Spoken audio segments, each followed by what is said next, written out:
The belly, the belly, the beast, the beast. The belly, the belly.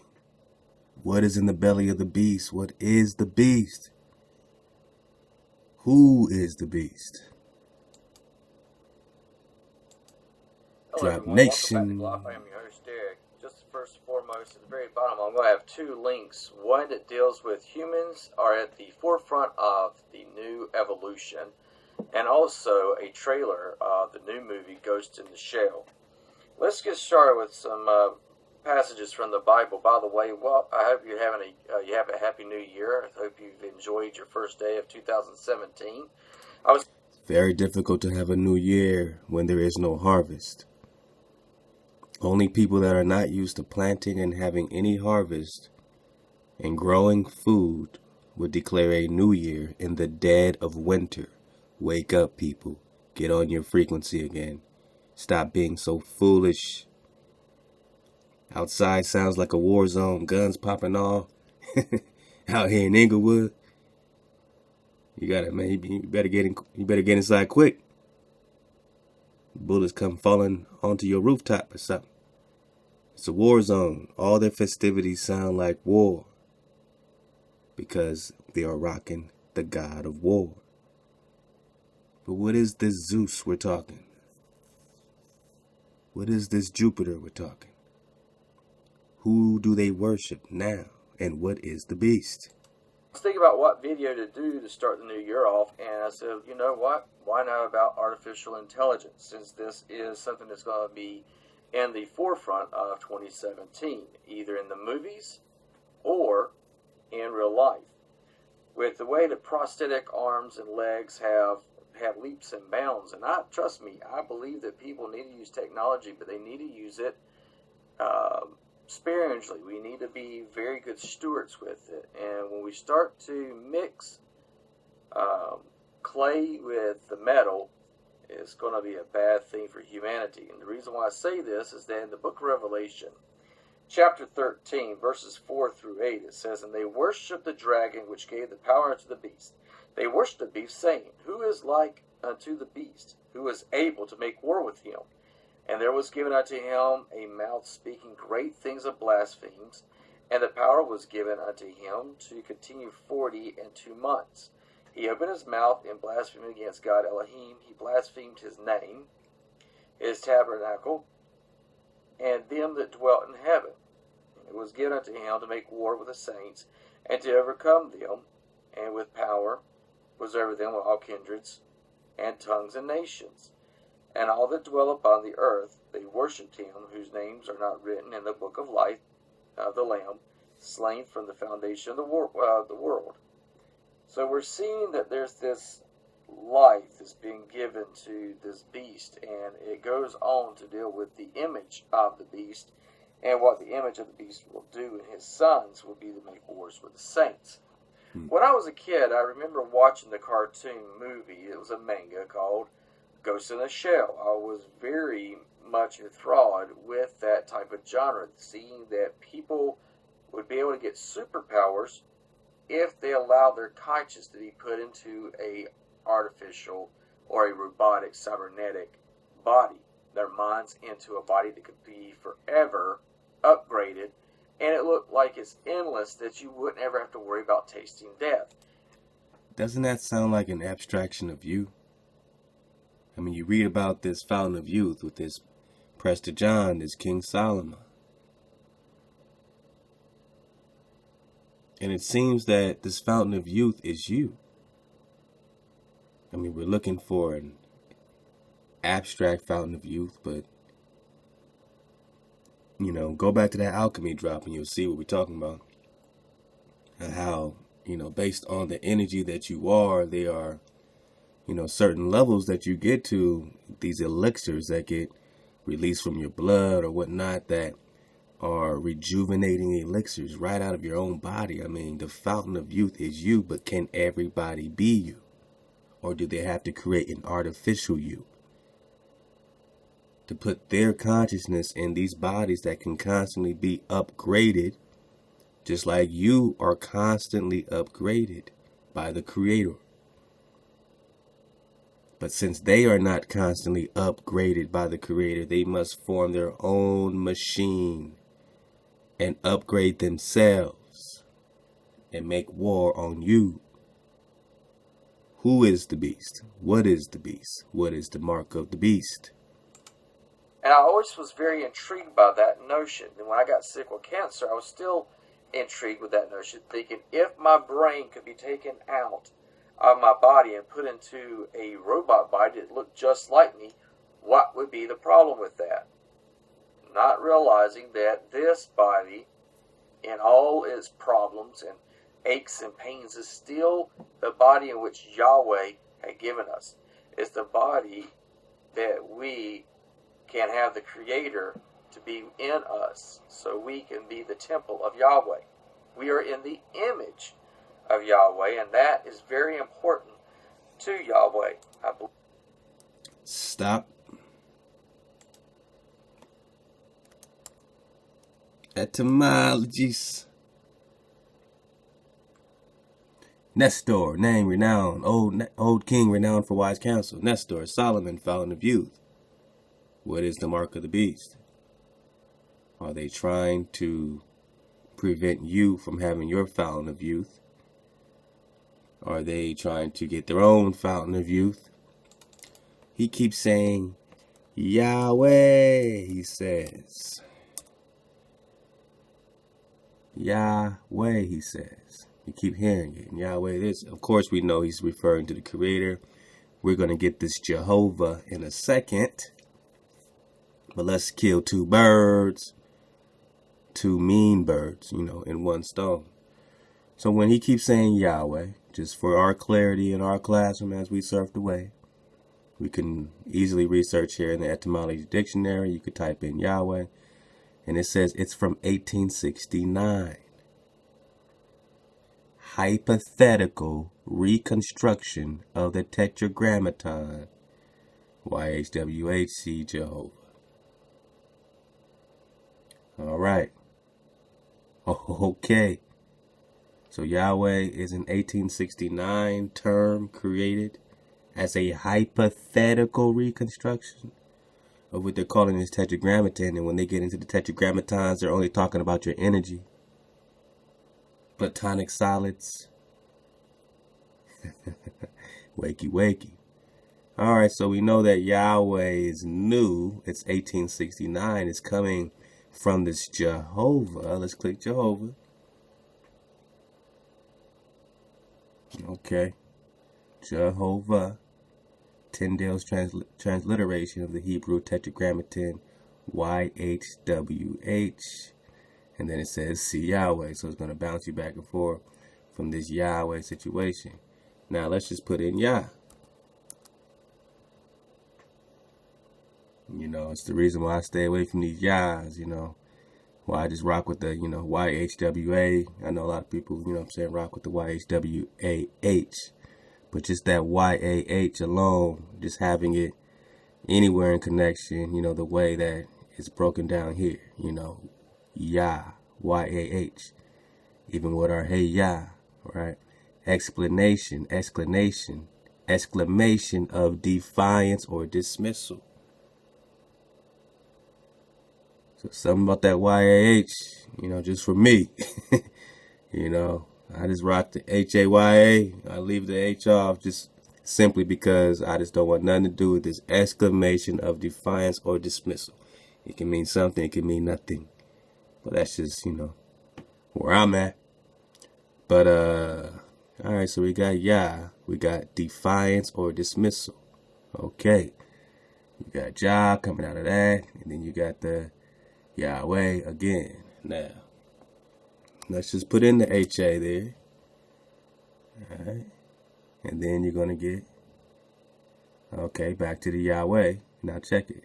Hypothetically reconstruction of the Tetragrammaton. See, Jehovah, based on the assumption of the Tetragrammaton, is the imperfect of the Hebrew verb HAWAH, which is the earlier form of Hayah. What the YAH? So they went from the WAH to the YAH. And again, when we just look at the YAH, we're getting an exclamation of defiance or dismissal. Hawa. Alright, so when we go back to our to this Yahweh that this cat keeps saying, let's read it again from 1869. So it was invented in 1869. You see the YAH, which is an exclamation of defiance or dismissal towards what? The Creator. They flipped it. They flip you upside down, north is south, east is west. They got you saying Yah, and all you're saying is defiance to the Creator. I mean, I know you mean well, but this is the forked tongue. This is the trickery. This is the game we play. Hypothetical reconstruction of tetragrammaton based on the assumption of the tetragrammaton is the imperfect of Hebrew verb hawa. Earlier form of haya, heya, right? Was, in the sense of the one who is the existing one, the existence, the establishment, haya, hawa. All right, so however you rock, you know what I'm saying? You rock it H-A-Y-A-H. You know what I'm saying? You rock it H-A-W-A-H. You rock it H-A-Y-A. You know what I'm saying? The Creator knows what we mean. That doesn't have to be any separation between anybody. As we are all digging to this indigenous truth. You know what I'm saying? I'm all about building and growing as I go. So I might end up going, writing like this, or I might start writing it with the H-A-W-A-H. You know what I'm saying? Just to kind of, be on a frequency that, according to the etymology at least, is earlier even than the H-A-Y-A-H. All right? So, hey, when you see me start H-A-W-A-H, and you see, where I'm coming from. The one who is the existing. We're only talking about the Creator. And again, this Yahweh business that you're going to keep hearing is only from 1869. But it's the assumption, the hypothetical reconstruction, and the assumption that the tetragrammaton is the imperfective, the imperfect, which means not perfect, of the Hebrew word hawa. Earlier form of haya, which is was, in the sense of the one who is. All right. So if I'm being, extra, if I got my Sherlock Holmes, microscope out, and I just look at this, it seems to be hinting that the Hebrew verb hawa is the earlier form of haya, which means was. So is there any differentiation between haya, meaning was, or in the sense of the one who is the existing? Is there a differentiation between was and is existing? Did they switch the W to a Y so that we are now referring to something that was existing rather than something that is existing? Does that W make that difference? When we get into vibration, these are things that we're starting to ask, But, the main point is that we're looking at this Yahweh, because we're going to keep hearing this Yahweh, and we're going to get into the etymology of Jesus. But let's go. Oh, we're going to get into Zeus and Jesus. But let's get a couple more minutes. I believe that's why in the book of Revelation, when people actually start taking the mark of the beast, the reason why is because they have completely altered or changed their body to a degree that it's no longer in the image of Yahweh, and it's nothing but a blaspheme against him and his creation. I believe that's why there's no saving grace. When you read the book of Revelation, when people take the mark of the beast and they talk about this type of image, I believe that that's why there is no grace for them. It's been taken away. They've been given over to a debased mind. They've been given over to an illusion. I believed in that illusion, and I was actually thinking that that would be a good thing for humanity. Now, being a Bible scholar, looking in the scriptures, reading, comprehending, constantly staying in the Word, or the Word of Yahweh, I realize like the movie that's coming out with Scarlett Johansson, this fictitious world that I thought was a type of heaven, a utopia, is actually a lie straight from Satan, from Lucifer. I think the movies are going to be moving towards this direction, and doing so, it'll be like how I was when I was a younger fella, seeing the cartoon and thinking how great and wonderful it was. Kids are going to look at this and see, wow, I can be a superhero. All I have to do is get me a body that I can have endless supplies of, and I have my conscience put into it, so then I'm still alive, a still living soul, but I'm in a robotic body. Now, do I think the robots need to be stopped and not used? No, I don't. I do believe that technology is here for a reason. A lot of times that technology is used for the future of the temple of Satan, Lucifer. But I believe that Yahweh also intends for this type of knowledge to be used for good. I do believe that our wounded warriors who come back from war, that have to have a limb amputated and they need to have something to replace it, I do think technology needs to be used in that way. But I don't think that technology needs to be something that you plug into and it completely takes over your conscience. How do you know if you're not being manipulated by, an algorithm or some type of science or a hacker hacking into you? This movie is going to be very intriguing for a lot of people. It's going to be something that a lot of people will probably go see. And a lot of people will be able to go, wow, that is the future of humanity. That is the evolution. That's why we'll have these two links down below. Look at the trailer. All right, so y'all check that out. Now, Mark of the Beast. All right, he went into the Revelations, this Mark of the Beast. And let's just get into the beast, man. Let's go beast mode right quick. Sometimes you just gotta go beast mode on their ass when we get into the Zeus and Esus. Zeus and Esus. Esus. Huh? I mean, they're starting a new year in the winter solstice, right? They have a new year in the dead of winter starting. Their gods are starting something over. They're cranking something up. They're getting going. Zeus, Esus. Who's Esus? What's this Esus about? Let's right quick, man. All right, let's just start. Before I go crazy. According to the Holy Bible, Satan's kingdom is hierarchical. Hierarchical. Hierarchical. All right, whatever. However you say that. Hierarchical. All right. And the evil one assigns his most powerful demons to rule over various nations. All right, so this hierarchical of Satan's kingdom has this power where demons rule over various nations, right? So we know that these nations are being ruled by this power, this Baal, this Asherah, this Thoth. Daniel the prophet. Now remember all our timelines and how this plays.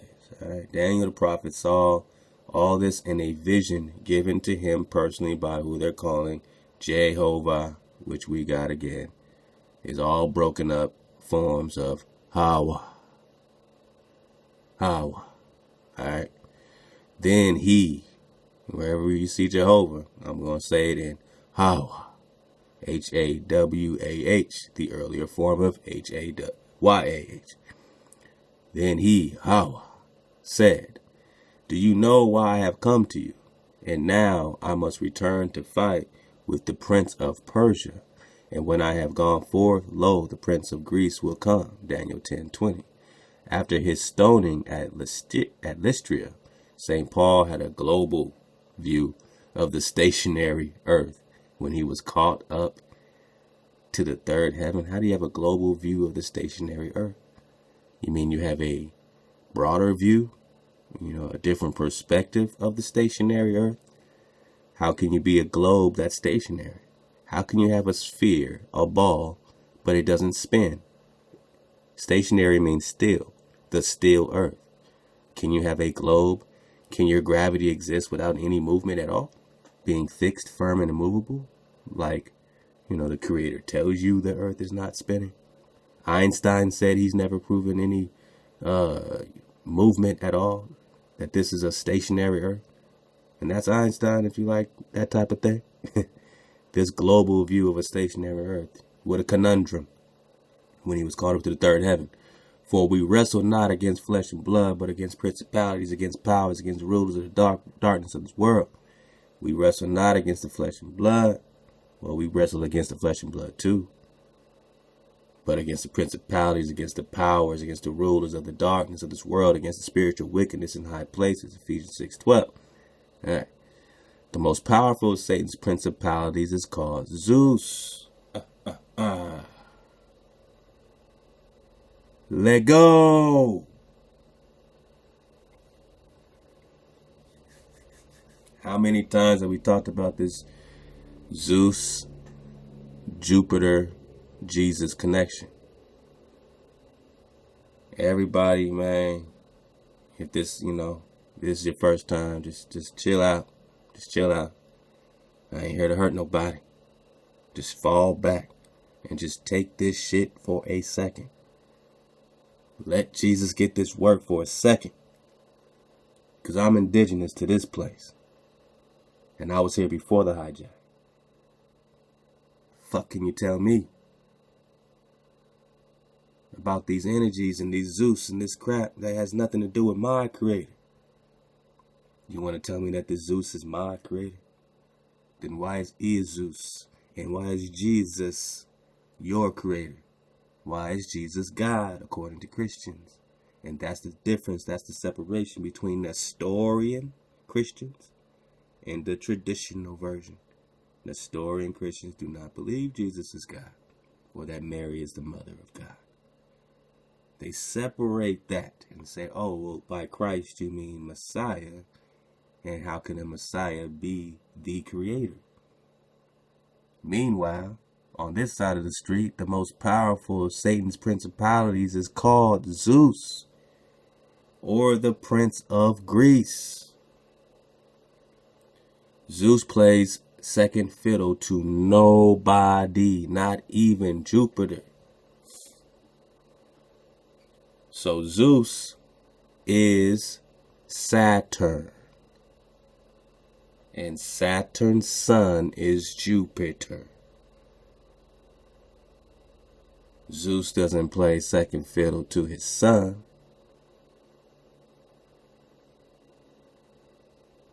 Let's connect all this. The most powerful of Satan's principalities is Zeus.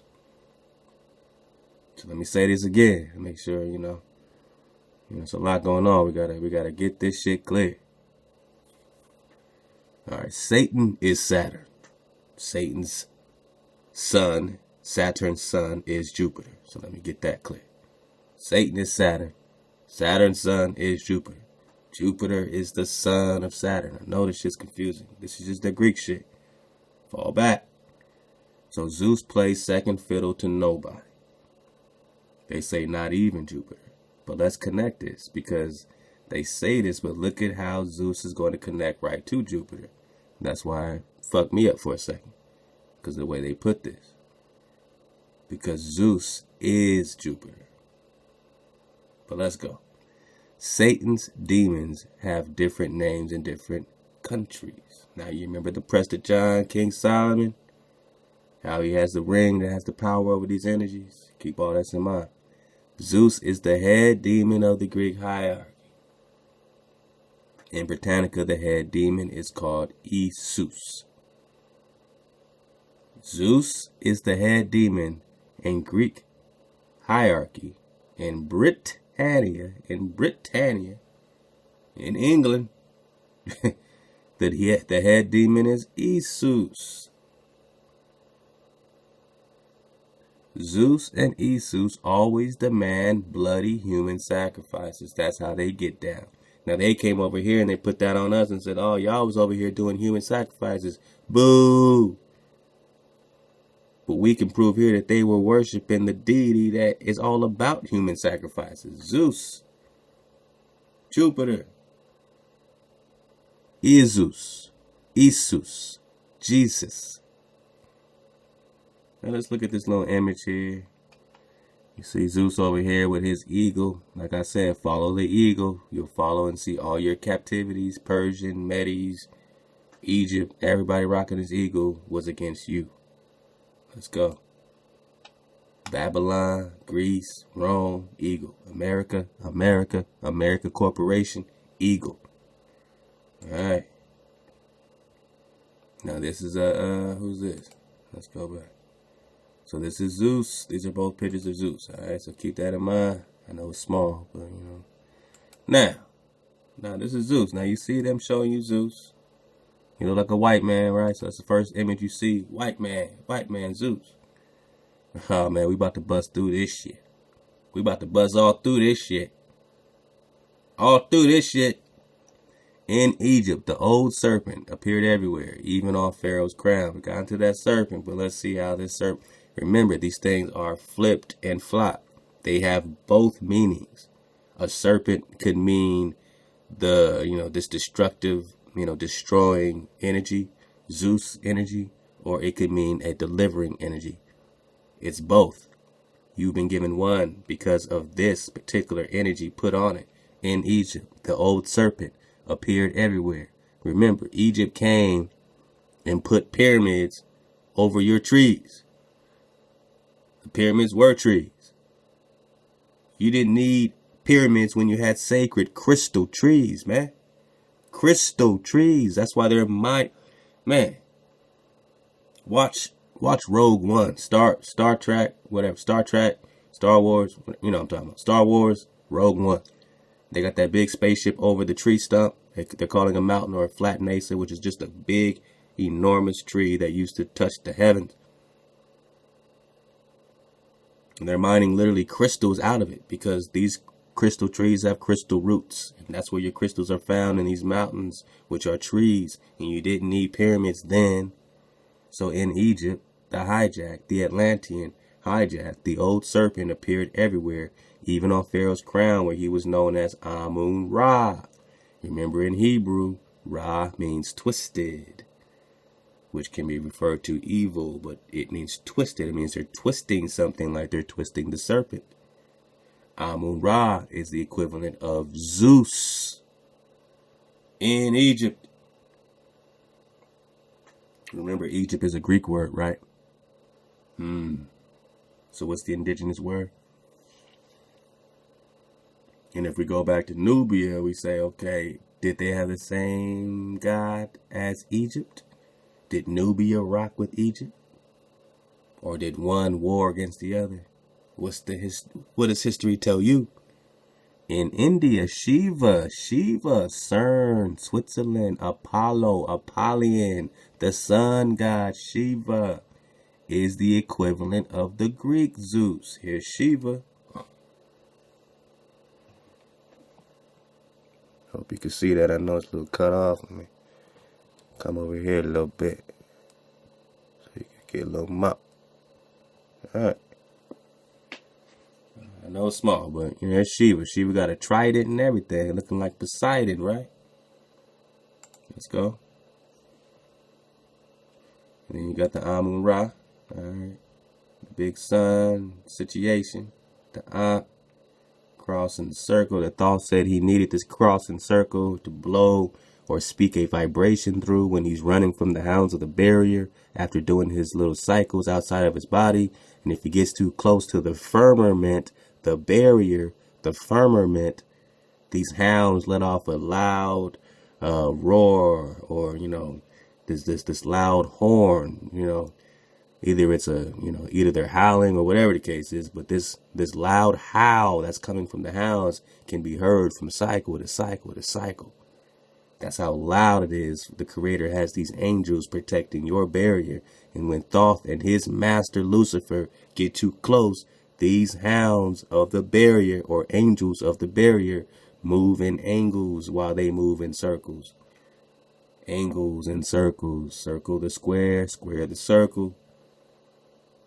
Till they get back to their bodies, they got to use this and speak a vibration through it. And that's the only way to escape the hounds of the barrier, because if the hounds or the angels catch them, they hold them until judgment, and Thoth can't do no more cycles as Tutmosis. He can't do no more cycles as Muhammad. Thoth can't be Muhammad no more. He can't do no more cycles. He can't do no more. Tutmosis can't do no more. So we just talking Thoth, and when we talk Thoth, we talking Amun-Ra, and Amun-Ra is the equivalent of Zeus.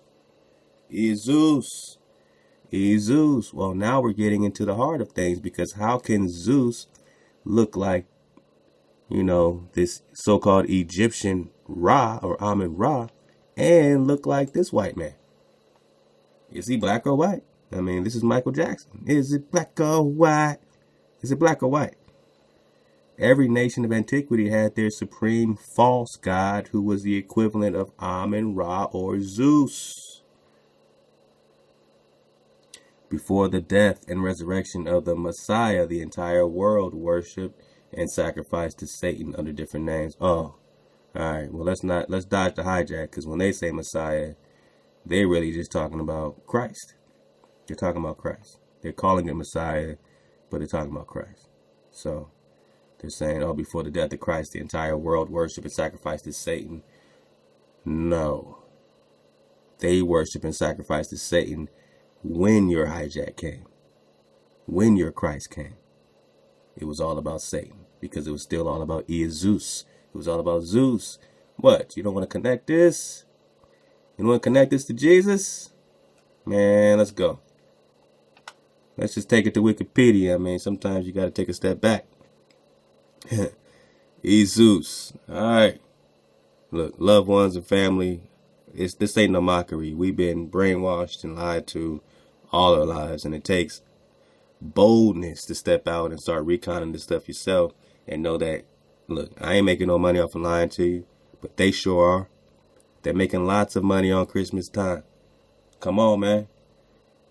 First of all, let's talk about this, let's talk about this Esus, and I'm going to say put this J. Remember, the J is new. Remember, the J is new. The letter J is, as you mentioned, relatively recent and originated as a variant of the letter I. Why that happens is a little complicated and requires unpacking some assumptions in your question. Someone asked the question, if the letter J is only 400 to 500 years old, was there a J sound that preceded the design of the letter? I understand that J is relatively new, perhaps 400 years old or so. But since there has long been important names that begin with J, such as Jesus and Joshua and all that, does that mean that the J sound predates? So they're trying to get to the bottom of this J, so are we, right? So we look at the J in the original languages, Latin, Greek, Hebrew, right? Latin and Greek ain't original languages, Hebrew and before, which provide us with the names Jesus, Joseph, Justinian. The sound, which we write as J, was pronounced as the English letter Y. Just to make things confusing for English speakers, the phonetic symbol for this sound is, like they put a lowercase j. In Latin, the letter for this was an I. In Greek, it was an I. And in Hebrew, it was a yod. Listen up. Thus, the Greek spelling for Jesus was, whatever that is, pronounced something like Zeus.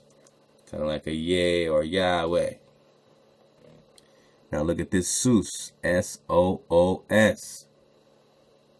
And the Latin, likewise, was Esus. Now, Christians don't like to call Jesus Esus. They just like to say Jesus. Even when you show them that the letter J is less than 400 years old or so. They say, yeah, whatever. So what if there's a more proper way that has a better vibration to connect me to the Creator or to this hijack?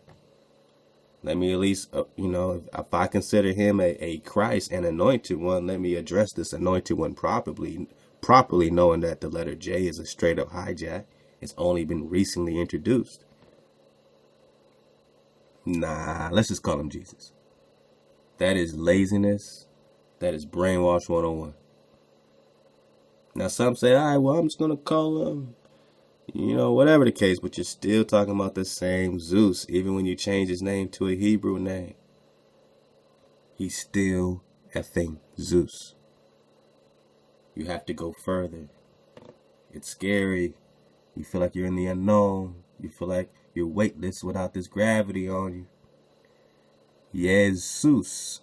Esus. Look at the S-O-O-S. Let's take that over here. Zeus. S-U-S. G-J. Zeus. Right? The J's a hijack. The J's a hijack. So they're using it as J or the sound J. J. Which they're referring to as earth. In Greek mythology, the earth personified as goddess, mother of Uranus, identified by the Romans of Tellus, Gala, all that stuff, earth. So they're just saying, oh, that's just earth. Okay, earth worker. All right, I don't know. Zeus. All I know is that the J's are hijacked, so we're just talking about E, right? So whatever they're trying to make the J-E, we're really only talking about Esus, because there was no J. So does this still apply to I-E? Does I-E still make J? J? All right, so I say that's bullshit, but this is interesting. The S-U-S, Zeus. Remember, Zeus, J, yeah, Zeus. There's no J, so they're just saying yay. All right, Zeus. Yay, like Yeezy, all right, like Yeezus, like Esus. Man, Yeezy tried to tell y'all, man. He tried to tell y'all, man. All right, so Zeus, the S-O-O-S, you have S-U-S, Zeus, Suis, swine. Hope y'all can see that. I know it's small. Swine, hog, pig. Whoa. So G, Zeus, Esus. Esus, S-U-S, is really S-O-O-S, S-U-S in the Greek is really, this is Greek, right? This is Christ is a Greek word, right? It's a Greek. It's anointed of the Greeks. Don't you get it?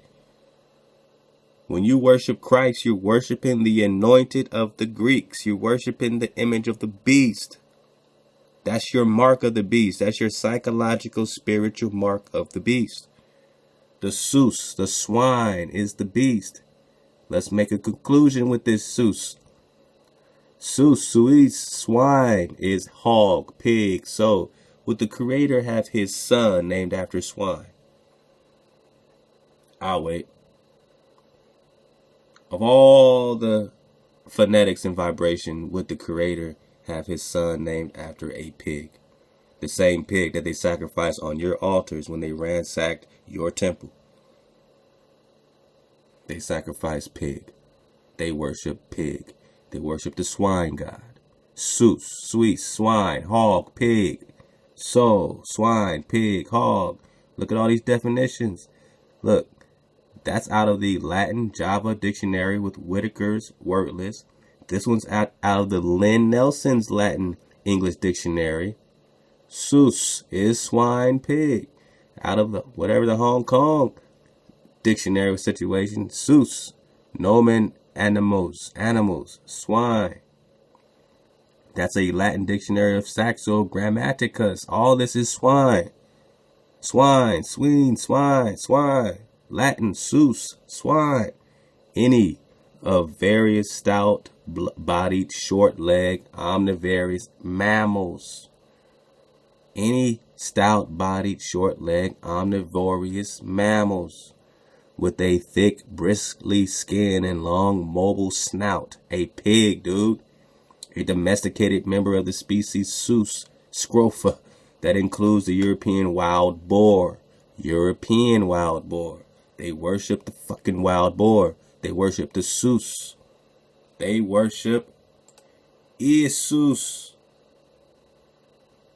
They worship Esus, Jesus, H-E-S-U-S, or A-I, Esus, all before Jesus, people. And what is the foundational legend of this Jesus, according to their hijack, right? Their representation of this same Jupiter, the same Zeus, was a Gaulish god. What the hell is a Gaulish god? Oh, Celtic polytheism, commonly known as Celtic paganism, a pagan god. Iron Age people of Western Europe known as Celts, roughly between 500 BC, all that. So you go into the Celts, Greco-Roman, you know what I mean? You're going into the heart of paganism. Christmas. You cut down the tree, you decorate it, you deck it with silver and gold. Read Jeremiah 10 and tell me we're bullshitting. Read Jeremiah 10. You been doing this pagan shit, cutting down trees and decking it with silver and gold. Jeremiah 10 tells you as Israelites not to go in their ways and start cutting down freaking trees to celebrate. Why do you have to cut a tree down to celebrate? Why do you need death to celebrate? Why does New Year sound like a war zone? Why do you need war to celebrate? What frequency continues to worship death?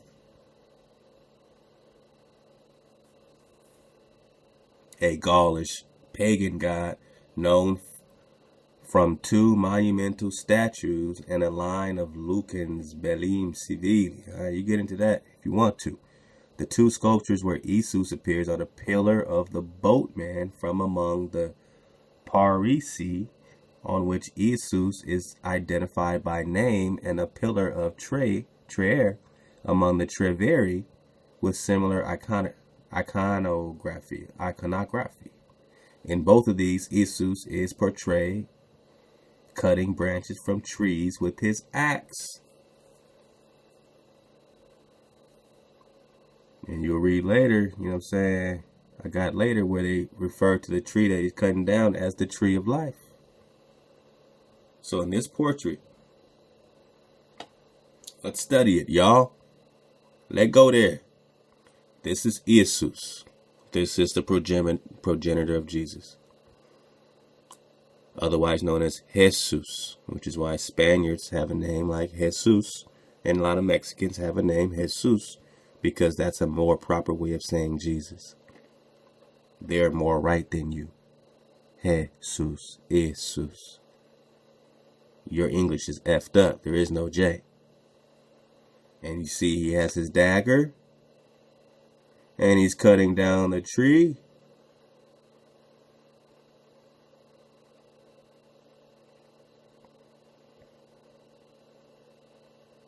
And you can find this in La Pilière de Nuatis, Esus, Musée National de Moyen Age, Termins de l'Uclone source. That's the source. Alright.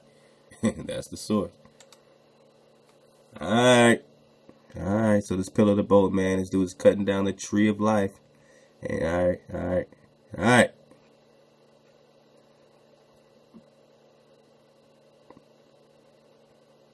In 18th century Druid revivalist Lolo Margonwig identified Esus with Jesus. Body bag. I ain't making this shit up. I'm not the only one. Somebody from the 1700s. A Druidic revivalist. Lolo. Homie on the Lolo. Margonwig. Identify Esus with Jesus, man. We ain't playing. On the strength of the similarity of the names, he also linked them both with Hugadon, writing, both Hu and Huan were no doubt originally identified with Heus of Lactanius and the Jesus of Lucan, described as gods of Gauls, pagan gods, pagan ceremonies, Christmas, Easter, pagan. Shame on you for worshiping Huan, Hues, Jesus. The similarity of the last name Esu is Welsh. Jesus is obvious and striking. This identification is still made in certain Neo-Druid circles. Modern scholars consider the resemblance between the names Esus and Jesus just to be coincidental. Is it a coincidence to you if you drop the J, you get Esus, and J is a recent invention in the last 400 to 500 years? Jan de Vries finds grounds of comparison between Esus and Odin, both patron sailors of sailors sometime associated with Mercury. Mercury is Thoth. Now we're getting somewhere. So Thoth is Mercury. Let's back it up. Thoth is Mercury. And this Amen-Ra is Zeus. Is Jupiter. And you see how this pantheon is rocking, right? So if Thoth and Ra are dark people, then perhaps, as you heard, oh, Jesus is black. Yeah, and so is Zeus. But do you need proof that Zeus is black? He is the dark one coming from a land and an area that you're calling Libya, that we're calling Africa or Libya. That is Zeus. Zeus is Ham. Are you ready to go ham? Ham is Zeus. What does it mean? Yahoo nothing knows what I'm saying. The Black Diaspora Part 1, man. Let's vibrate with this king. Y'all subscribe, man. Get this drop from this young brother dropping that drop, man. Very proud of this bro. You know what I'm saying? Stepping out and making it happen, man. So, Yahoo nothing. Jonathan, Yahoo nothing. All right, let's go, man. Let's go. Let's get some babies, man, and see what this Zeus is all about. Yo, what's up, YouTube? I'm back with another video. I know this video right here is going to upset a lot of white Americans. But the truth has been hidden from us, and it's time for the truth to come out. And these images, these statues that I'm about to show you guys are authentic. They have been hidden, and we're gonna delve right into this. It's called the Black Diaspora: Colonization of Colored People. Author is Dr. Edward L. Jones. Book drop, right. PDF me. And I'm gonna dig right into this. Okay, so we have here. This is on page 5. First colonization of the world. Okay, although Keokos and Erytheus were the first Egyptian kings of Athens, there were many other black Egyptians who led colonies to different areas of Greece, Crete, and North Africa. These were the offspring of Black Zeus. Bang. So we all thought that Zeus, the way they portrayed him, was a white man. No. Let go. All right.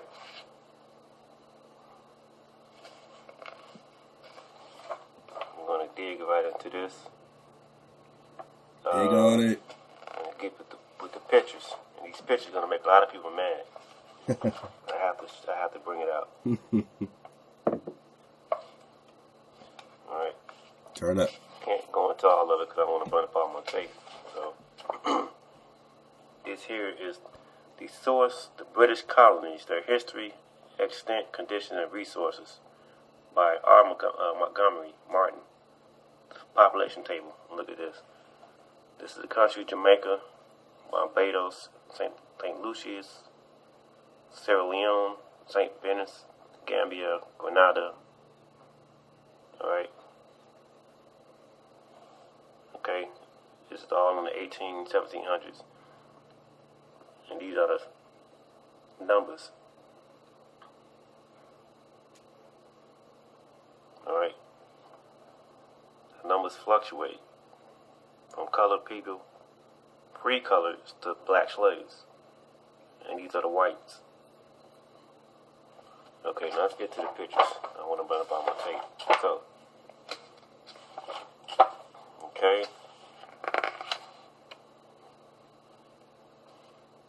We always thought that the Romans were white, but that's a lie because they were black. Let's see.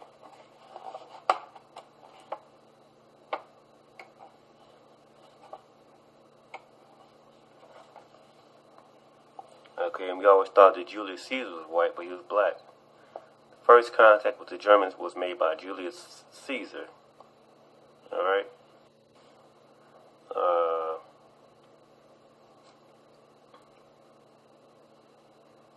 Let me see here.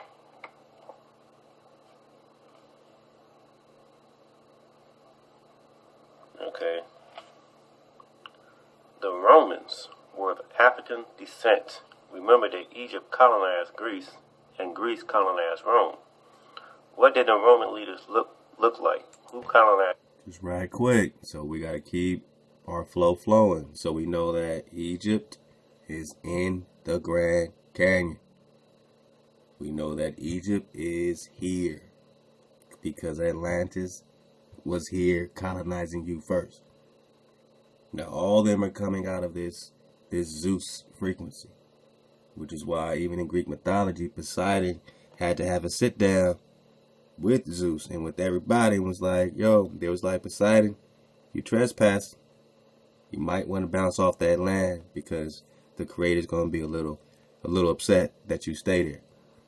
And that's why Canaan wasn't supposed to be there, because the Canaanites, Canaan is representing Poseidon in Greek mythology. So Poseidon is hijacking you, Canaan is hijacking you. The same. That's how Greek mythology is figuring into this particular investigation here. So Poseidon is Canaan. Canaan was supposed to bounce. He didn't want to. He's the cursed one, right? Not Ham, Canaan. So Zeus is like, get out of there because you will get further cursed. Now what happened? Poseidon then had his first son, Atlas, and Atlas, according to their story, took some indigenous woman who was a teenager or, younger, I think she was like 12 or 13 years old, had babies with her, put her up on some little, made some man-made island for her and kind of did this whole thing. And then he and his 9 other brothers became the first 10 dynastic rulers of Atlantis, which is Egypt. These are the original dynasties of Egypt forming out of Atlantis here.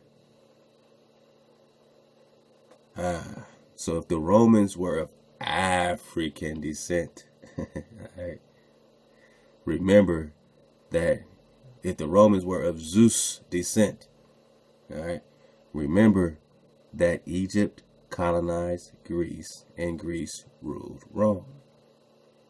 And we're going to get into the brother Faya coming up next, where he's body bagging on the fact of all this, Roman connection with Rome and South America, and how these Roman artifacts are being found, in the 1200s, 1300s here already.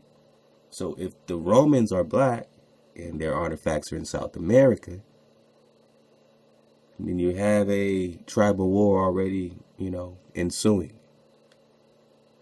All this is going down here. Rome is here. Egypt is here. Yeah, man. Let's keep going. Love to this brother.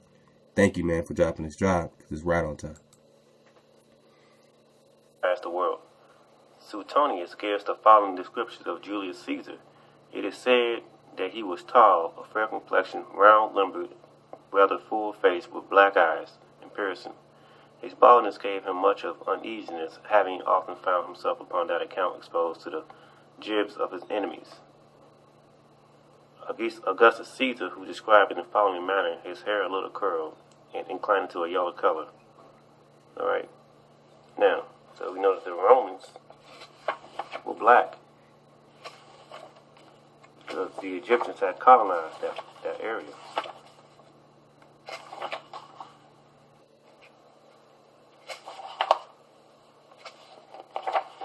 Okay, there's Osiris, the black god Osiris.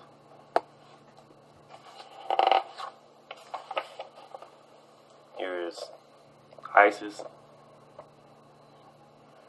There's the black god Hercules. That's Hercules. What's going on?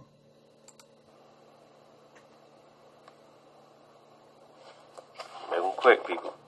There's Queen Hatshepsut, Tutankhamun.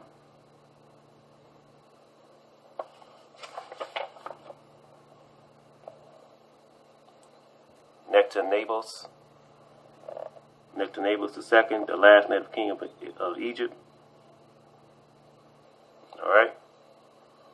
Nectanebus, the African king of Egypt, is the real father of Alexander the Great. We all thought that Alexander the Great, they said the Greek, we thought he was white. But I'm going to show you something here. Scenes on the stone coffin of Alexander the Great.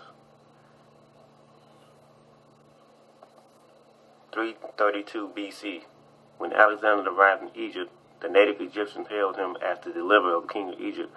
Remember, he was the son of Nectanebus, the last Egyptian king. Alright? Here he is. A black man. Not white, black. Now remember the connection between Prester John and Alexander the Great. And start filtering this stuff in. Alexander the Great. We're going to get a couple of images on in a minute. Look at his riding his horse. Look at that. Curly fro. Alright, let's go. See? You don't get these pictures.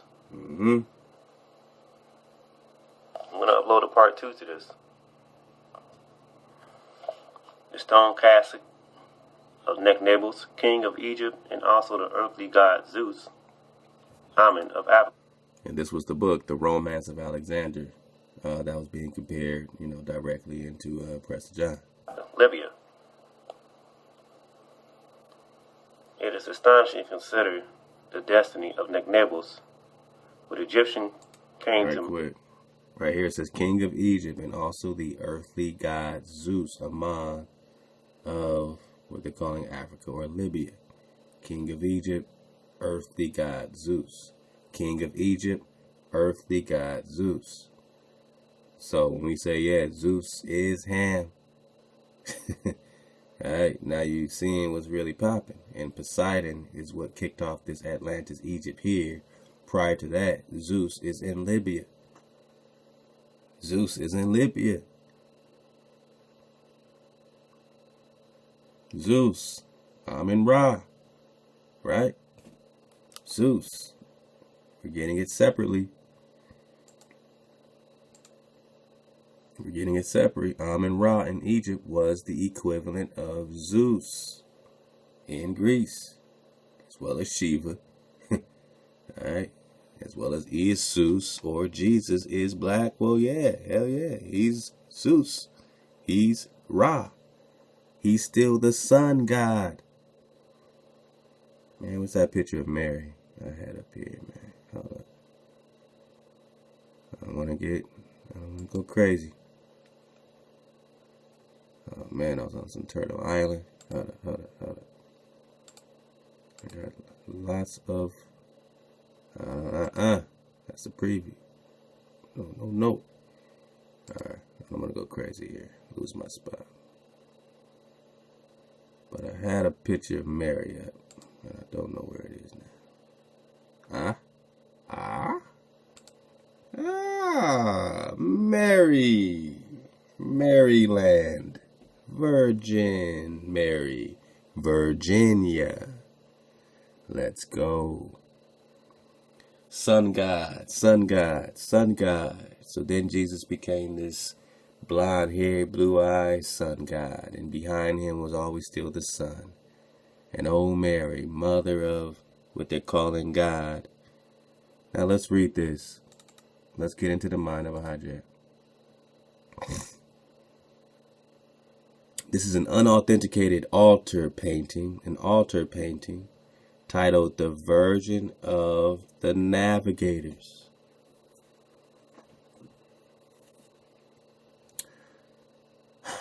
A painting titled The Virgin of the Navigators, aka Saint Mary of the Good Winds, in the chapel of the Casa de Contracion in Seville, Spain. What do we keep getting out of the Biblioteca de Sevilla, Spain? Columbus saying, I came to the holy city. I came to America to conquer the holy city in Mount Zion. They had eventually attacked Peru and Mexico simultaneously.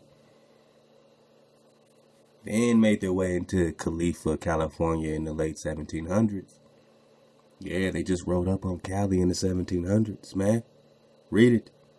All unauthenticated, the Virgin of the Navigator, Saint Mary of the Good Winds, in the chapel of the Casa de Contracción in Seville, Spain, said to be painted by Alejo Fernandez, circa 1530. 1530. All right, Columbus came in 1492. This is painted in 1530 and said to be the earliest known painting whose subject is the discovery of the Americas. This is the earliest known painting whose subject is the discovery of the Americas. How can you discover something that's already populated? And who is it populated by? I said, who is it populated by? Who is America populated by? Who's America populated by?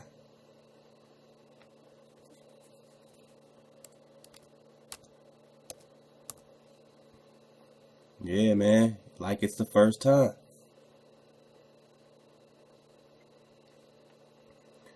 Alright, all you gotta do is go to the 1828 Noah Webster Dictionary, online American Dictionary of the English Language, and look up the term American, and you're gonna see pertaining to America, Ame'rican. Ame'rican. More means great. Ame'rican. A native of America, originally applied to the Aboriginals or originals, or copper-colored races. 1828 refers to American as copper-colored races, but found here by the Europeans. So when we have this up, this is referring to the earliest known painting whose subject is the discovery of the Americas, because they're discovering something. So this is found here by the Europeans. A native of America, originally applied to the Aboriginals or original indigenous people, Negroes, or copper-colored races, found here by the Europeans. But now, here's the remix.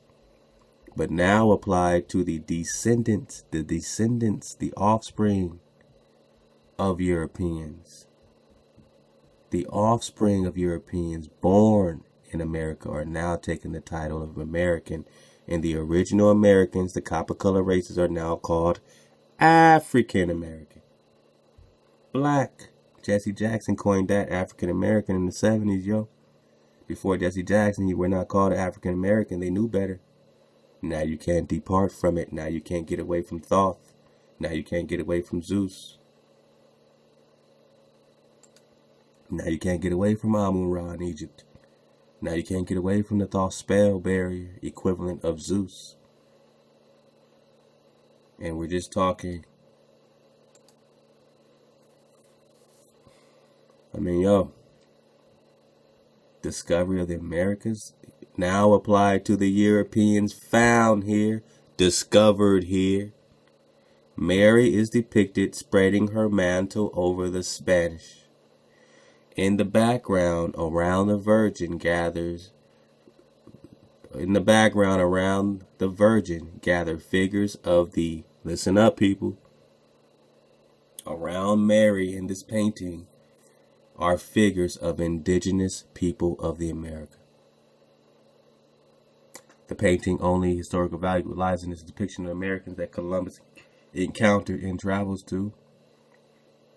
So this painting, the painting's only historical value, according to whoever, lies in its depiction of the Americas that Columbus encountered in the travels to Cuba, Hispaniola, the islands of Haiti, Dominican Republic, San Salvador, Puerto Rico, Jamaica, and east coast of Central America, the area around Trinidad, Tobago, and South America.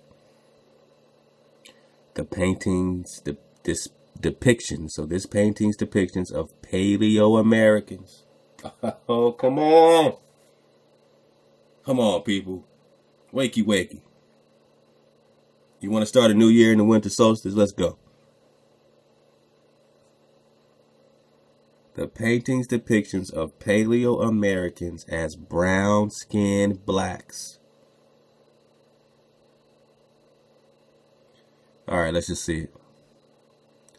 So here's Mary, the mother of their God, with the son And under her are indigenous, brown, indigenous Negroes. And here are these Spanish. And there's some little boat right here.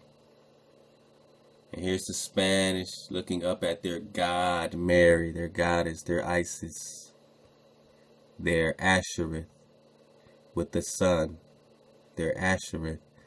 And here's the indigenous people with afros. Look at the indigenous people with afros. Do they look like the Native American hijacks that are claiming to be Native American today? Do they look at those who they call Native American, or are they only referring to here as a native of America, originally applied to the Aboriginals or copper-colored races found here by the Europeans? Are these the copper-colored races found here by the Europeans?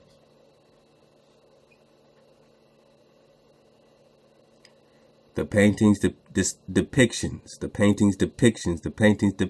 of Paleo first Americans, the copper-colored races found here, the brown-skinned blacks, as opposed to American Indians, brown-skinned blacks, the hijacked Native American Indians. These are Paleo-Americans, brown-skinned blacks, not American Indians, but the Paleo the first. Let's get it back. In the background, around the Virgin Mary, gather figures of the indigenous, not American Indians, but the indigenous, the brown-skinned blacks, the Paleo-Americans, the indigenous peoples of the Americas. Take it in. A picture's worth 1,000 words. This just happened to you, Negro. Did they claim Africa? Did they claim Zeus? Did they claim Amun-Ra? Did they claim Thoth?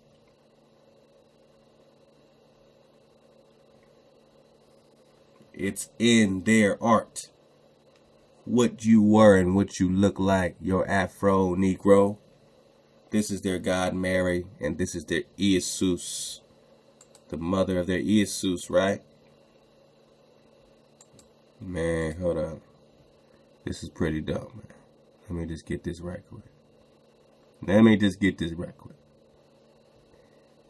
Hold up.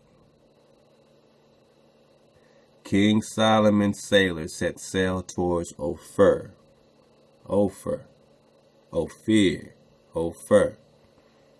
man, I gotta do it. Ophir. Where have I seen Ophir before? Maybe in my Hyborian war map? Y'all know I like me some Hyborian war map because it keeps checking out with the drop, man. Ophir. Let's look for Ophir, y'all. Help me out. Say I got the drop. When you see it, say I got the drop. I see Ophir. I see Darfur. I see Kush. Let's find Ophir.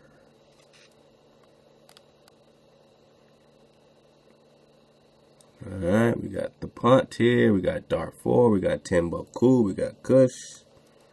Let's find Ophir. We're passing Egypt, we're passing Kim, we're passing Luxor. All this is in North America, South America, according to this reality simulation put together in Arizona.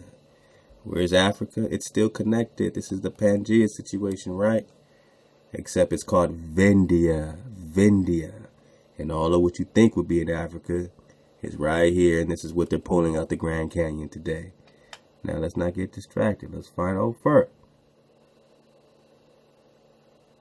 Ophir right here. O-P-H-I-R. Come on, man. This is Pickland, divided into 12 tribes. You got the panther, the wolf, the saber-tooth, the crow, the lion, the beaver, the sea falcon, all right? Then you got Samaria, north and south clans, southern tribes, northern tribes. You got Pickland, that's the Andros, the whole situation. We got that. And right here, above Egypt, above Kim and Luxor, Above Argos and Corinthia, right next to Corinthia is Ophir. And in Ophir, you have Shamu, you have the Ophir Meadowlands, huh? Ophir is right here. So I know they're going to try to twist it and say, oh, they're going to Egypt. They're talking about Ophir in Egypt. Like you got some Earth 04 around here somewhere. But everything over here came later after Atlantis was sunk and the continent split apart in the days of Peleg, where was the earth divided, right? So maybe this Pangea wasn't so long ago. In the days of Peleg was the earth divided. Now you're looking for everything over here. Africa, Africa, Africa, Africa. When all of your stuff is being pulled right out the Grand Canyon in Arizona, your artifacts are all over in Michigan and Illinois, South America, Mexico, Meche, Mexica, Moses, Cush, Stagia, Kim, Luxor, Shem, Shem, the land of Shem, under Argos, under what looks like Koth, right? Under Corinthia, right next to Ophir. Had to do it. Oh, we had to do it. We're worried. We're worried, man. Let's go. Let go. King Solomon's sailors set sail towards Ophir. Ophir. King Solomon set sail towards Ophir. Oh, we're not the only ones that's talking about Ophir in America.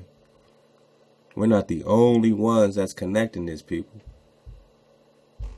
to the Ophir in America.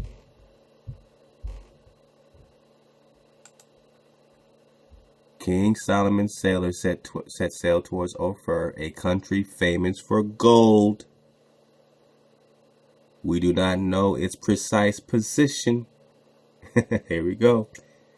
It has been variously identified as India. Oh, this is the further India. This is the third India, the farthest India at the ends of the earth, they said. A Red Sea island, Red Sea, India, Prester John, the Oriental African coast. But then, ... what if it were the Americas, question mark. I know it's small, but, I'll leave all these links as I always do. So it has been variously identified as India, a Red Sea island, the Oriental African or Libyan coast, but ... what if it were the Americas? The implications would be surprising. Oh, yes, it would, and people probably wouldn't believe you like they don't believe us, that it's the Americas, the islands. You're talking about King Solomon, which we are connected to Prester John. John is David. Prester John is Lebna Dangle DeWitt, David the First. Prester John, King Solomon, is also a David. So Solomon, Sheba, Prester John, David, Solomon, Califia, Sarah Callie. Let's go. King Solomon's sailors set sail towards Ophir, a country famous for its gold. We do not know its precise position. It has been variously identified as India, a Red Sea island, the Oriental African coast. But what if it were the Americas? The implications would be surprising. The Israelite sailors would have arrived there 2,500 years before Columbus. Well, we know it's way before that. They're just talking about these particular sailors. So it has, the implications would be surprising. The Israelite sailors would have arrived there 2,500 years before Columbus.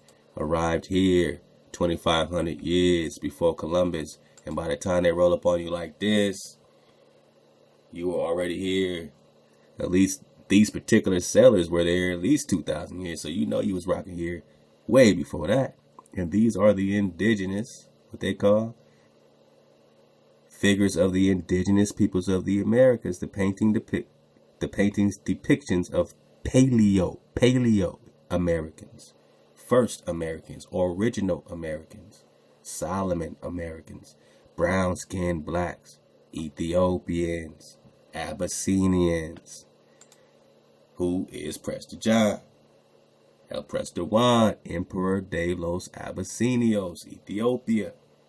Ruler of the 3 Indias, King David. Alright. Let's keep going with my man. He's doing a great job. Let's see how much time we got. Yeah, we got a little time. So let's finish this, get to that fire, talking about the Romans in Brazil and South America. We're going to connect Rome with South America. We just connected Ophir with North America. Let's go. Macedon was shrouded and buried in the Greek fashion, while Alexander, who was a Macedonian, came to Egypt and had a native burial in Bulletin befitting a god. There's his casket. Alright, we're going to go on here.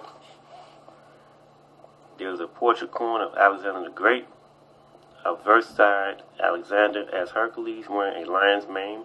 Sometimes he is portrayed with a elephant headdress of ram horns of his father Zeus, Amen, above his cheeks. The verse-side seated Alexander divine father Zeus. There's a coin, and he is a black man. This is in a London museum. You don't get these pictures, people. Remember, Yahushua said, when you know the truth will set you free. Now, we all know about Socrates, and we read about his plays and things like that, but we always thought he was a white man.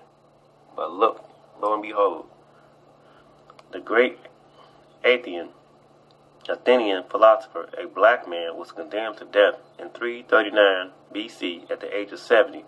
The charge against him was a vague accusation of corruption of the young. Here's Socrates, a black man, not white, black. This is in the British Museum. I told you these white people are liars. Not all of them. But the ones who know what they're doing. I'm going to upload a part 2 to this. But there's more. It's going to make a lot of people mad. Love to the king, man. Love to the king. You know, for breaking down what's really popping. And I just want to get to this fire right quick, because I want to take that and go right into this fire. Y'all subscribe to fire. Always dropping that drizzle. Let's get it. Alright, what up, go? I'm going to read through this Roman heritage in Brazil, the PDF read that I was supposed to bring out. Well, I am bringing out. I'm going to try to get through this as much as I can without me talking to commentate. I'm going to put this link in the description. I'm going to skip through and get straight to the core with this. All of this stuff is basically talking about archaeology. And you'll be able to go through the link in the description and read it for yourself.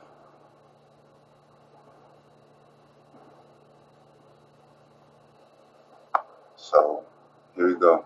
Hop straight into it.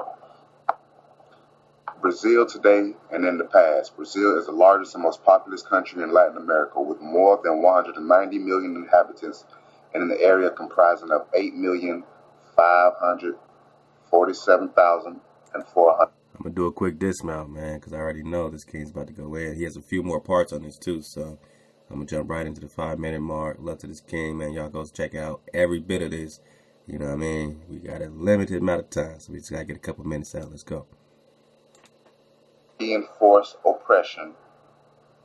This is particularly the case in archaeological studies concerned with the past uses of the material culture, either to oppressive ends or to critiquing social inequalities and imbalances in the present.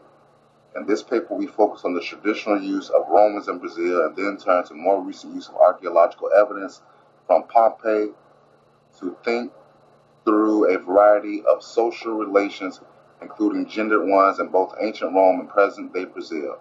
As we demonstrate the Roman past matters in this case to foster diversity and social justice today. Excuse me. Recent work has been done in the importance of Roman identity in Spanish America during the colonial period. There are similar developments in Brazil, particularly in relation to the use of Latin as a scholarly language and model for Brazilian authors. The use of Latin inscriptions in church and other public buildings, and even the Roman models for the description of heroes and foes alike, such as the famous case of Maroon leader Zumbi, described as a reader and emulator of the Roman dictator and general Julius Caesar.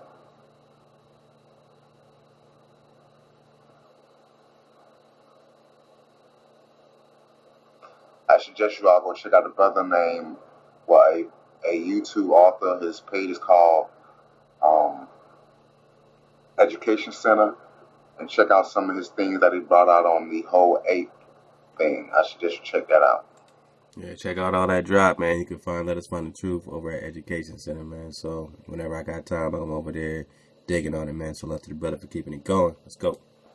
Most of the scholarly research has been centered around the later imperial and republican periods. As we discussed, Portuguese royal court was transferred to Rio de Janeiro, or January River, and that is what it's called in English, in the wake of Napoleon's advance in continental Europe, and it brought to the tropics for the first time a whole array of imperial power. The state was renamed United Kingdom of Portugal, Brazil, and Algarves, and the capital of the empire was established at Rio de Janeiro. I haven't checked the video out, but I suggest you go and check out some brothers from the Sakari.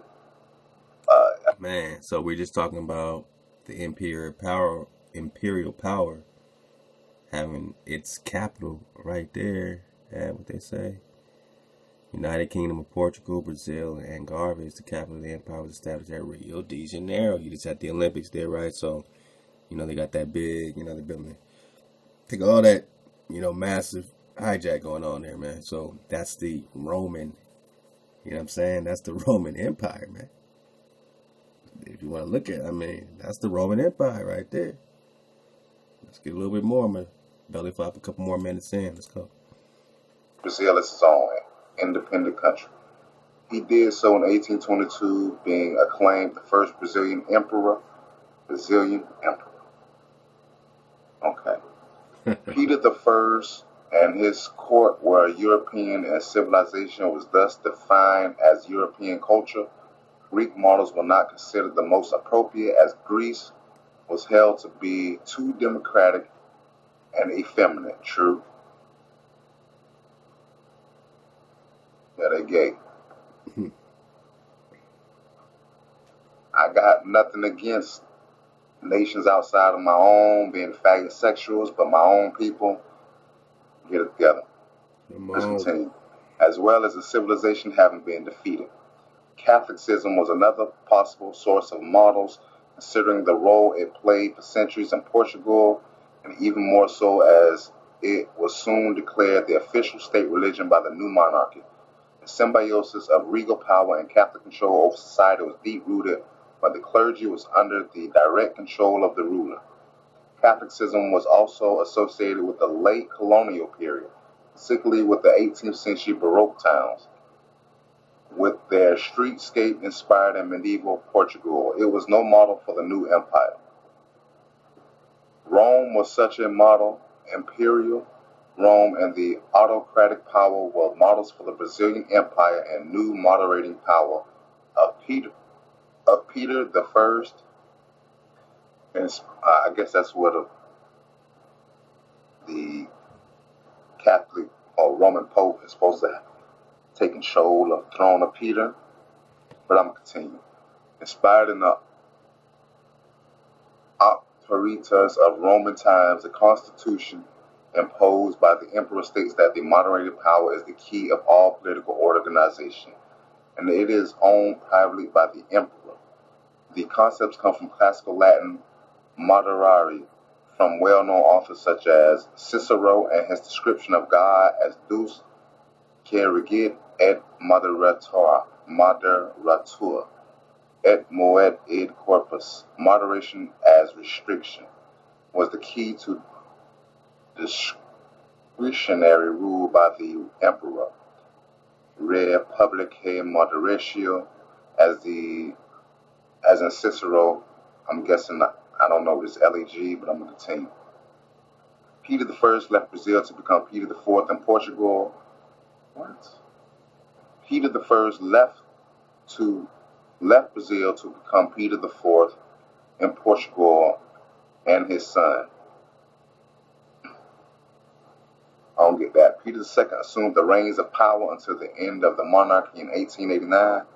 Peter II was educated in classics since childhood, learning several languages, including Hebrew, Greek, and Latin, as well as modern ones. He was soon to become known as the enlightened ruler for his taste in scholarship and science. Married to a princess from Naples, he was able to get Roman archaeological material from both the Naples area, including Pompeii, as well as excavations elsewhere in the Italian peninsula. This material enriched the National Museum, as the old Imperial Museum was renamed. The National Museum comprised natural wonders, but also material culture from all continents, as a proper civilized museum should do. The Historical and Geographic Institute also played a role in the material culture, exploration, and interpretation. Special attention was given to the material from the provinces of the empire, and Brazilian natives were considered as Gauls in relation to Romans, conquered but part of the empire. The Brazilian natives were considered as Gauls in relation to Romans. Gauls in relation to Romans. Let's get back. Amen. Gauls. Gauls and goblins and Gauls. Esus, Jesus is a Gaulish god.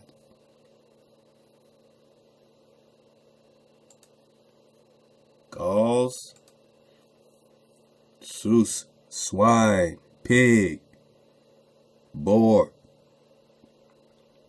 Conclusion. Jesus equals earth pig or earthly swine or beast of the earth. The image of corruptible man. I asked you in the beginning, what is the image of the beast? Jesus is the image of the beast. No matter what you call him in any language. Anything that's hijacking you, that's saying, I am the Son, I'm coming, I'm the Son, the Son hijacking you, I am the Son.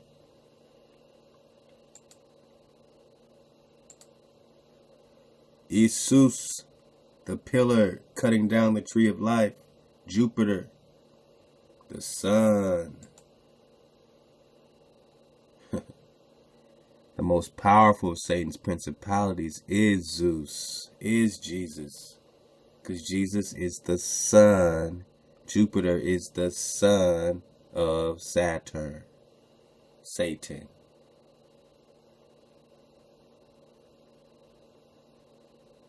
We're just talking about the Gaulish god. The god of Gaul, Esus, the pagan god. We're just talking about the Zeus. Where did we get that? Conclusion, Zeus. The pig, the swine, the earth pig or earthly swine. They sacrifice swine on your altar or beast of the earth. What's the image of the beast? The image of the beast.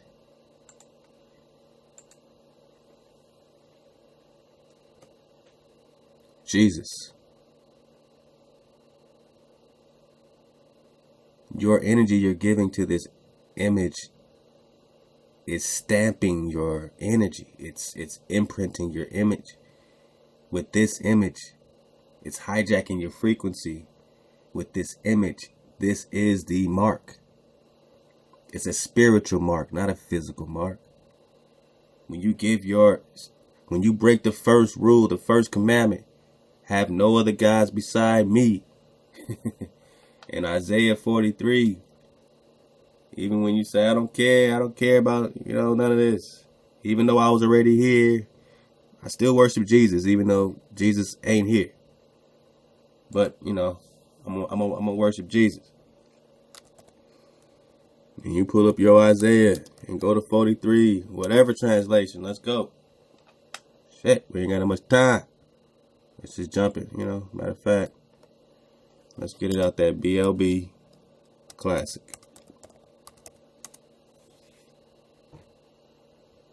Blue letter classic.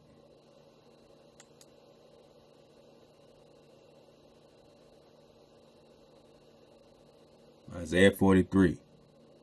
But now thus saith Hoyah, Hoa, that created thee, O Jacob, Yahweh, and he that formed thee, O Israel, Yashurah, fear not, for I have redeemed thee, I have called thee by my name, thou art mine. Now let's go. Matter of fact, this is a good place to make a dismount. So, you know, we talked about this hijack. Let's make our dismount right here in Isaiah.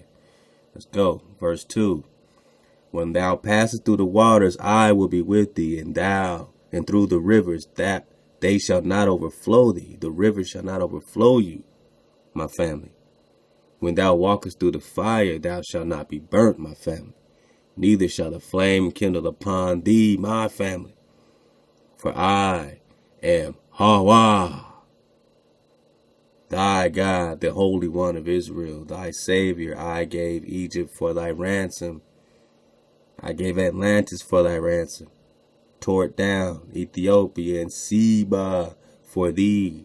Seba, Ethiopia, Seba, Saba, Sheba. For thou wast precious, for thou wast precious in my sight. Thou hast been honorable, and I have loved thee. Therefore I will give men for thee and people for thy life. For thee, fear not, for I am with thee. I will bring thy seed from the east and gather thy seed from the west. I will say to the north, give up, and to the south, keep not back. Bring my sons from afar, my daughters from the ends of the earth, even everyone that is called by my name, for I have created him for my glory. I have formed him, yea, I have made him Adam. Bring forth the blind people that have eyes, and the deaf that have ears. Let the nations be gathered together, and let the people be assembled. Who among them can declare this and show us former things? Let us bring forth their witness. Let them bring forth their witness, that they may be justified, and let them hear and say it is truth. Ye are my witnesses, says Hawa, and my servant, whom I have chosen, that ye may know and believe me, and understand that I am he. Before me there is no God formed, neither shall there be after me. Let's get that again. As we talk about this hijacking the energy that we're giving our energy to, and anything that says, I'm your savior, I'm the one, not the creator. Oh, I'm the son of the creator, but yeah, through me, you're going to get the hookup. Through me, you got to come through me. Moses never said come through me. He just said listen and hearken unto the commandment of the creator. He never said, if you don't come through me, you're dead. That's not what a Mashiach says. That's what someone who's trying to be God says. Under the guise of the Son.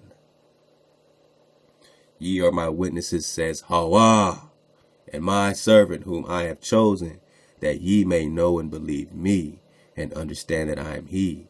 And before me there was no God formed, neither shall there be after me.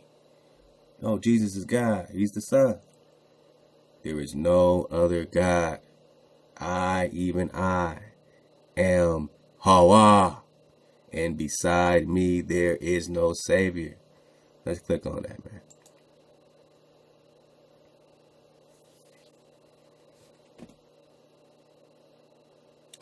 I, even I, am. They say Lord, right? Then they have this Jehovah, right? Me, there is no Savior. All right. They say H3068. So we clicked on that H3068. You get Jehovah. All right, we got into this Jehovah Jesus situation, right? All right. We're getting out of this Jehovah. We're trying to get to the root, the indigenous root word. We're trying to get to the etymology. Pronunciation, Jehovah. Hove, right? Part of speech, proper noun with reference to deity. Root word. Here we go. Root word. Etymology from H1961. Click on it. What's there? Where are we going? Haya. Which we also got was Hawa.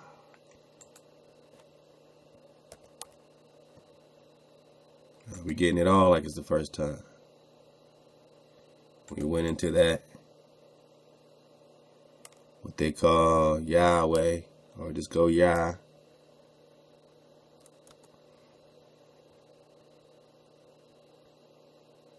And you get into that exclamation of defiance. Who are you being defiant against? Dismissing when you say Yah and Yahweh, and they say see Jehovah. And what's Jehovah telling you? To go see Yahweh. And what's Yahweh telling you? Based on the assumption, based on the hypothetical reconstruction, the assumption of an imperfect Hebrew verb, the imperfective of the Hebrew verb Hawa, which is a earlier form of Haya. So this Haya had an earlier form, Hawa. Even though here they're just giving you the Haya, we learn as we get into the etymology, the 1961, that the earlier form of Haya, before the YAH, was WAH, Hawa. We're just trying to speak that frequency. We're just trying to keep it pure water. No, wait. I didn't clicked off my Joneses.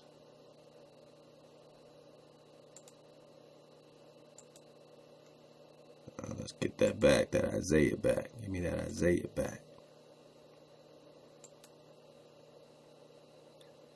Give me back my Isaiah 43, because that's all we're talking about.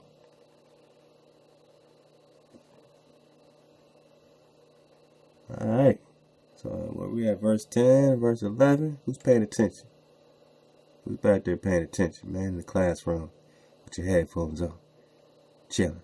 Love to all y'all, man. Thank you, man, for just enjoying, man, and just energizing me, energizing my family. This is from my family to you, and you energize us. So thank you. Isaiah 43:11. I, even I, am Hawa. What do they say? Again, Jehovah, Yehovah, and then they give you 3068, which leads you back to H191, 1961, which leads you to Haya, which leads us to Hawa. Alright, so this Lord is Hawa. I, even I, Hawa. Existence, I am. To be. To exist, I am. I exist. I, even I, exist. Beside me, there is no Savior. Beside me, there is no Savior. Beside Hawa, beside your existence, they give you a Savior and a Son. And I say, wow, what a nice son they give you. Man, you already see what we're working with. We're all over the place. Where's my son? Y'all know what I'm talking about. They give you this son, this Amun-Ra, this Egypt, this Zeus. Where's that Mary? Where's that Mary? Oh, they old snap me. You think you could old snap me? Where's that Mary? You can't old snap me. They want to give you this son. They want to give you this Jesus. The indigenous people are trapped under this frequency, this sun, this Thoth, this energy, this Ra, this twisted. The indigenous people are trapped in this frequency. The most powerful of Satan's principalities is called Zeus. Amun-Ra, Zeus. Let's finish this 43 out. I have declared and have saved and have shown when there was no strange God among you. Therefore ye are my witnesses, says Ha-Yah, Ha-Wah, that I am God, the Creator. Yea, before the day was, I am He, and there is none that can deliver out of my hand. I will work, and who shall let it? Thus says Ha-Wah, your Redeemer, the Holy One of Israel. For your sake I have sent to Babylon, and have brought down their nobles and the Chaldeans, whose cry is in the ships. I am Ha-Wah, your Holy One, the Creator of Israel, your King. Thus says the Lord, thus says Ha-Wah, which maketh the way in the sea, and the path of the mighty waters, which bringeth forth the chariot and the horse, the army and the power. They shall lie down together, they shall not rise. They are extinct, they are quenched as tow. Remember ye not the former things, neither consider the things of old. Behold, I will do a new thing. Now it shall spring forth. What's the new thing? What's the wave? You're surfing the wave. Let's go. Behold, I will do a new thing. Now it shall spring forth. Shall ye not know it? Yeah, you're going to know it. I will even make a way in the wilderness, the wilderness, the paradise in you, and rivers in the desert. The beasts of the field shall honor me, the dragons and the owls, because I gave waters. Because I give waters in the wilderness and rivers in the desert to drink to my people, my chosen. This people have I formed for myself. No, God loves everybody. Everybody's cool as long as you worship Jesus. Huh? Everybody's cool as long as you worship Esus. As long as you worship Esus, the Gaulish God. Everybody's cool. But I have formed, this people have I formed for myself. They shall show forth my praise. There's a people that the Most High has formed specifically to praise. But thou hast not called upon me, O Jacob. Nah, Negroes, you want to be Christians. You want to worship Esus. You want to worship swine and pig and eat pig. But thou, and celebrate with pig on your table, the abomination, and say, I'm a Christian, I love God. You worship Zeus. But thou hast been wary of me, O Israel, because they worship Zeus, Thoth, Ra. Thou hast not brought me the small cattle of thy burnt offerings, neither hast thou honored me with thy sacrifices, and had not caused thee to serve with an offering, nor weary thee with incense. Thou hast brought me no sweet cane with money, neither hast thou filled me with the fat of the sacrifices, but thou